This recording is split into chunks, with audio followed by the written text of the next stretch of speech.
Hello friends, I welcome all of you to my channel Bank Nifty tomorrow.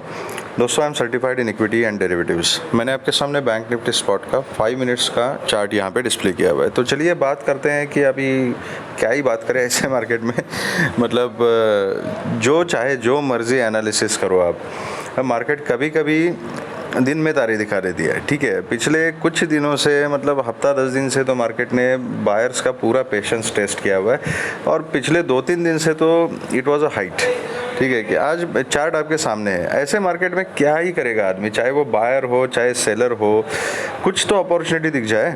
अगर किसी ने यहाँ पे खुलते के साथ ही अगर रिस्क लेके अगर पुट की पोजीशन ली है तो कुछ थोड़ा बहुत उसको प्रॉफिट मिला होगा। अदरवाइज पूरे का पूरा दिन मार्केट आप देख सकते हो 70-80 पॉइंट्स के बीच में एक लाइन में मार्केट चल रही है।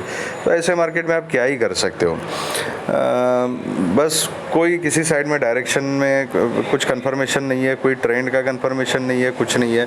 तो बायर्स सोच रहे हैं कि सेलर्स अच्छा पैसा बना रहे होंगे, तो सेलर्स का भी यहाँ पे सच कुछ बहुत ज़्यादा फ़ायदा यहाँ पे होने वाला है ही नहीं। ठीक है, क्योंकि अगर वोलेटिलिटी मार्केट में नहीं है तो वो किसी के लिए अच्छी नहीं होती। ठीक है, ये मतलब इस टाइप का जो मोमेंटम है, जो अगर 40-50 पॉइंट के बीच में अगर कुछ फ्लक्चुएशंस हो रहे हैं, वोलेटिलिटी है, तो उसमें क्या ही प्रीमियम मिलेगा ऑप्शन सेलर को, और बायर को भी क्या वहाँ पर मिलेगा। ठीक है, तो ऐसे कुछ दिन आते हैं, तो ऐसे टाइम पर सबसे इम्पोर्टेंट होता है कि वेट एंड वॉच। अगर सेटअप मिलता है ठीक ठाक अपने हिसाब से, अगर मार्केट काम करती है तो then it's fine, otherwise it is better to avoid. ऐसे टाइम पे अपनी डिसिप्लिन जो होती है ना, वो डिसिप्लिन की टेस्ट होती है बेसिकली। ठीक है, कि हम कितना डिसिप्लिन में रह सकते हैं। तो पहली बात तो ये है कि ट्रेडिंग अवॉइड करने की आदत होनी चाहिए। अगर सेटअप नहीं मिल रहा है तो नहीं मिल रहा है, जस्ट अवॉइड इट। और आज मैंने भी एक कॉल की पोजीशन लेने की कोशिश की थी वहाँ पे, लेकिन प्रीमियम में कुछ मोमेंटम नहीं मिल रहा था, कुछ डायरेक्शन नहीं मिल रहा था। तो फॉर अ मोमेंट कुछ मिनट्स के लिए आई वाज आल्सो ट्रैप्ड, लेकिन फिर से मैंने थोड़ा एडजस्टमेंट करके उस position somehow I manage to close in green. But then I realise कि यहाँ पे मार्केट कुछ मोमेंटम दे ही नहीं रहे हैं, पूरा साइडवेज है। तो उसके बाद मैंने पूरा दिन मार्केट को अवॉइड किया, बैंक निफ्टी में कुछ ट्रेड नहीं किया। Comparatively Nifty was trading with some pattern like yesterday. ठीक है, एनीवेज अभी कल किस तरीके से काम करना है। तो दोस्तों देखो, ये मार्केट का जो सिनारियो अभी जो बन चुका है ना, इसमें कोई भी क्लैरिटी नहीं है। तो मेरे लिए तो हिसाब किताब सिंपल है। अगर आप देखोगे तो मैं ये चार्ट के ऊपर ये घिचपिच जितनी भी दिख रही है ना, हर एक लेवल इंपॉर्टेंट है। आप देख रहे हो कि हर एक लेवल के ऊपर मार्केट रिएक्ट कर रहा है, लेकिन उस लेवल के बीच में जो डिस्टेंस है वो देखो, पॉइंट कितना डिफरेंस है। हर 50, 60, 70 पॉइंट के ऊपर रेजिस्टेंस बने हुए हैं। तो यहाँ इसमें क्या ही प्लान करेंगे सेटअप। ठीक है, तो सिंपल सेटअप है। अगर मार्केट कॉम्प्लिकेटेड काम कर रही है तो अपना सेटअप जो है it has to be simple. So for me the setup is very simple.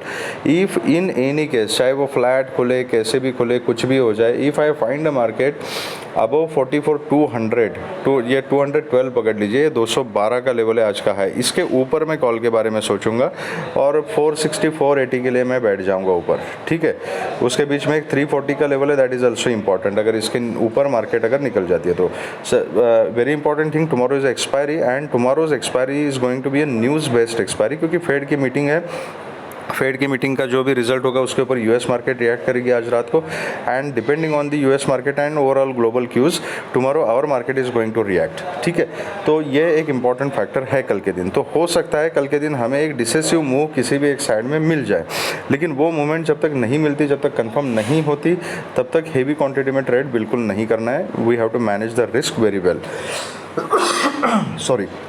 तो अगर कल मार्केट इसी रेंज में खुलती है, मतलब 43,950 से लेके 44,050, ये 100 पॉइंट्स के बीच में अगर मार्केट खुलती है और यहीं पे अगर घूमती रहती है बहुत देर तक, मतलब 1-1.5-2 घंटे तक अगर इसी जोन में कंसोलिडेट करती है और फिर अगर 44,050 को ब्रेक करती है, तो मैं बहुत छोटी क्वांटिटी में कॉल की पोजीशन ले लूँगा।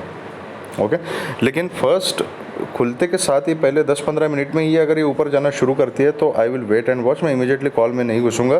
फिर मैं देखूंगा कि ये 130 का लेवल है, 180 का लेवल, 200 का लेवल, यहाँ के रिजेक्शन ले रही है क्या। अगर रिजेक्शन लेती है तो वहाँ पर मैं एक पुट की पोजीशन ट्राई करके ये रिवर्सल प्ले करने की कोशिश करूँगा। अगर उसका एसएल हिट हो जाता है तो I will convert my position to call. ठीक है, अगर ये फ्लैट खुल के नीचे आती है या यहीं पे कंसोलिडेट करती है 100-150 पॉइंट्स के बीच में और 940 को अगर ब्रेक करती है, नीचे की तरफ माय लेवल विल बी 43,940। अगर इसके नीचे मार्केट सस्टेन हो जाती है, एक 5 मिनट्स का क्लोजिंग मिलता है और उसका फॉलोअप आता है, तो then I will go for a put. ठीक है।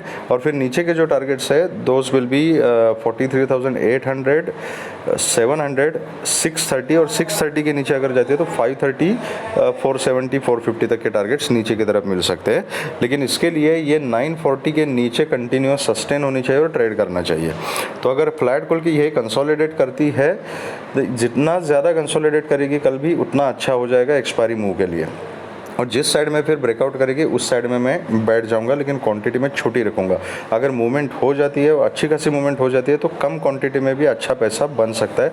लेकिन अगर क्वांटिटी हेवी है and if we are trapped, like ये इस जोन में आज बहुत सारे लोगों ने लॉस किया ट्रैप होके, क्योंकि ट्रैप होना कुछ गलत बात नहीं है, ट्रेड गलत होना भी कुछ गलती नहीं है, कोई क्राइम नहीं है, ठीक है। हर एक की गलती होती है, हर एक आदमी ट्रैप होता है। लेकिन ट्रैप होने के बाद सबसे ज़्यादा नुकसान तब होता है अगर if you are trapped with a heavy quantity. तो that is why your position sizing has to be very limited. जितना आप झेल सकते हो उतना ही पोजीशन साइजिंग आपने रखना है यहाँ पे, जब तक एक डिसेसिव मूवमेंट मार्केट नहीं देती तब तक। या तो बेस्ट वे अवॉइड करो अगर आपको कॉन्फिडेंस नहीं आ रहा है तो। अगर मार्केट गैप अप खुलती है और गैप अप कहीं 130, 180, 200 के आसपास खुलती है, जैसे आज खुली थी, यहाँ पर मैं देखूंगा अगर इस यहाँ खुलने के बाद अगर रिजेक्शन मिलता है, प्रॉफिट बुकिंग की रैली मिलती है जैसे ये आज मिली थी, वहाँ पर मैं इमीडिएटली एक पुट की पोजीशन ले लूँगा। नीचे टारगेट फिर 4450 एंड देन 43,950 तक के इनिशियल टारगेट्स रहेंगे, उसके नीचे फिर ट्रेल किया जा सकता है। लेकिन ये पुट की पोजीशन में अगर एसएल हिट हो जाता है, I will immediately convert my position to call और फिर ऊपर के टारगेट्स के लिए बैठ जाऊँगा।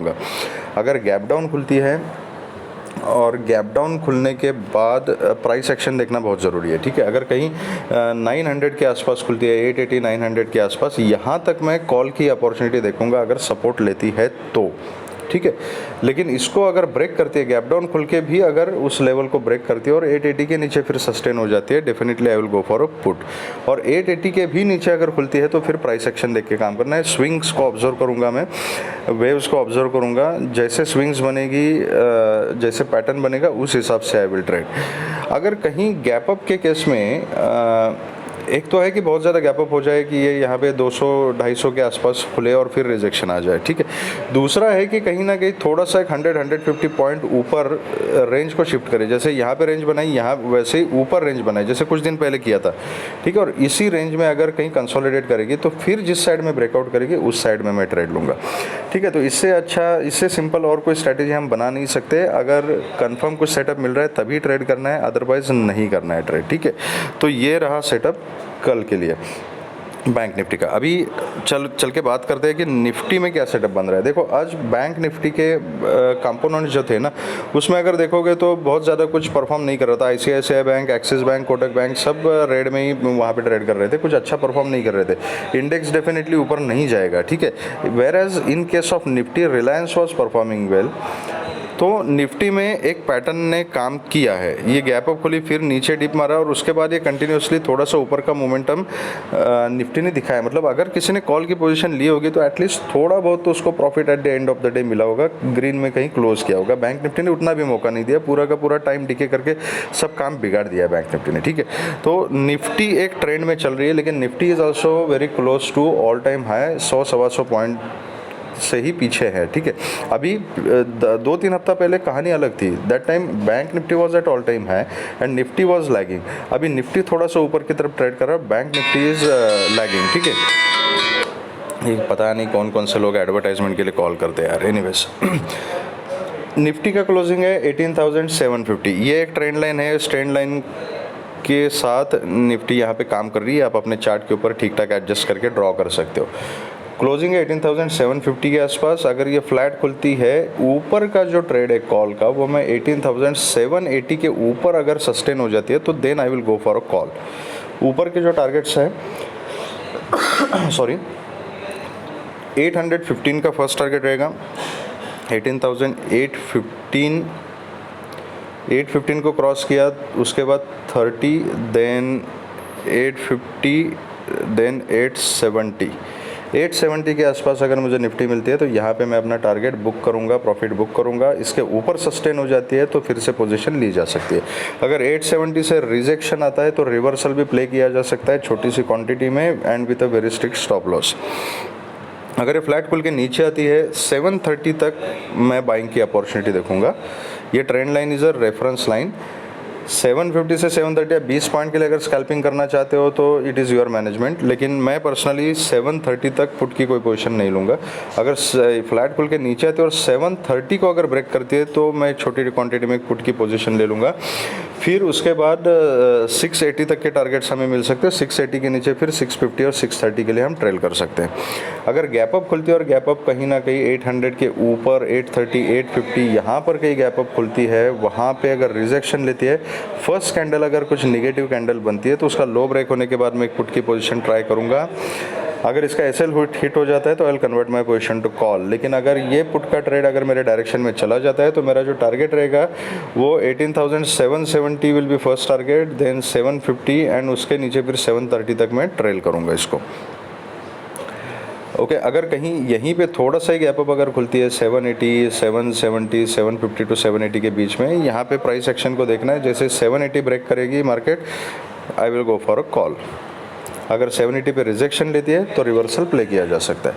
अगर गैप डाउन खुलती है 730 के आसपास अगर खुलती है, यहाँ तक मैं बाइंग की अपॉर्चुनिटी देखूंगा। यहाँ पर अगर गैप डाउन खुल के कंसोलिडेट करेगी और नीचे ब्रेक करेगी, आई will go for a put. Same कहानी इस जोन में भी है, याद रखिएगा। ये थोड़ा सा ऊपर पॉजिटिव टू गैप अप खुल के अगर कंसोलिडेट करके फिर 780 को ब्रेक करती है, definitely I will go for a call. तो इन सिंपल वर्ड्स, 780 के ऊपर आई will go for a call, 730 के नीचे आई will go for a put. ठीक है, इसके बीच में अगर मार्केट मिलती है तो स्विंग्स देख के हमने काम करना है, रेंज देख के हमने काम करना है। बैंक निफ्टी में भी सेम केस है। 200 के ऊपर अगर सस्टेन हो जाती है तो I will go for a call, 940 के नीचे आई will go for a put. So simple analysis है, अगर ये सेटअप मिलता है उस हिसाब से काम करना है। अगर सेटअप नहीं मिलता है तो I will prefer to avoid that. ठीक है, अगर लाइव मार्केट में कुछ इंपॉर्टेंट अपडेट्स है, कुछ लेवल्स है, तो मैं अपने ग्रुप के ऊपर अपडेट करता रहता हूँ। उससे अगर आप जुड़ना चाहते हो तो उसका लिंक मैंने अपने डिस्क्रिप्शन बॉक्स में दिया हुआ है। अगर आपको ये वीडियो पसंद आया है तो please hit the like button, subscribe the channel and share the video with the maximum people so that all will be benefited. Thank you very much friends and all the very best.